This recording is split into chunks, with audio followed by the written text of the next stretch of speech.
தினம்தோறும் விளக்கேற்ற நல்ல எண்ணெய் இதயம் நல்லெண்ணெய். துணிச்சலான சீர்திருத்தங்களாலும் விரைவான தொழில்நுட்ப முன்னேற்றங்களாலும் 2047 இந்தியா வளர்ச்சியடைந்த நாடாக மாறும் என்றும் ஆந்திர பிரதேச முதல்வர் சந்திரபாபு நாயுடு தெரிவித்துள்ளார். விசாகப்பட்டினத்தில் நடைபெற்ற ACIAM இன்டர்நேஷனல் மெடிடேஷன் மாநாட்டில் பேசிய சந்திரபாபு நாயுடு, இந்தியாவில் அமல்படுத்தப்பட்ட CST, VAT மற்றும் GST உள்ளிட்ட பல்வேறு சீர்திருத்தங்களால் 6 முதல் 7% வரை இந்தியா வளர்ந்து வருகிறது.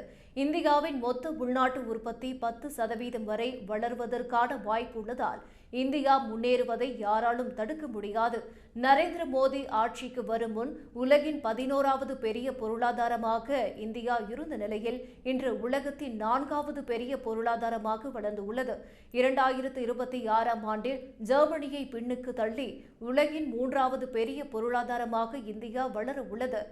ஏர்னஸ்ட் அண்ட் யங் ஆய்வறிக்கையின்படி 2038 உலகின் 2வது பெரிய பொருளாதாரமாக இந்தியா வளரும் என்று தெரிவித்துள்ள நிலையில் 2047 உலகின் மிகப்பெரிய பொருளாதாரமாக இந்தியா வளரும் என்பதில் எந்த சந்தேகமும் இல்லை என்று நாயுடு தெரிவித்துள்ளார்.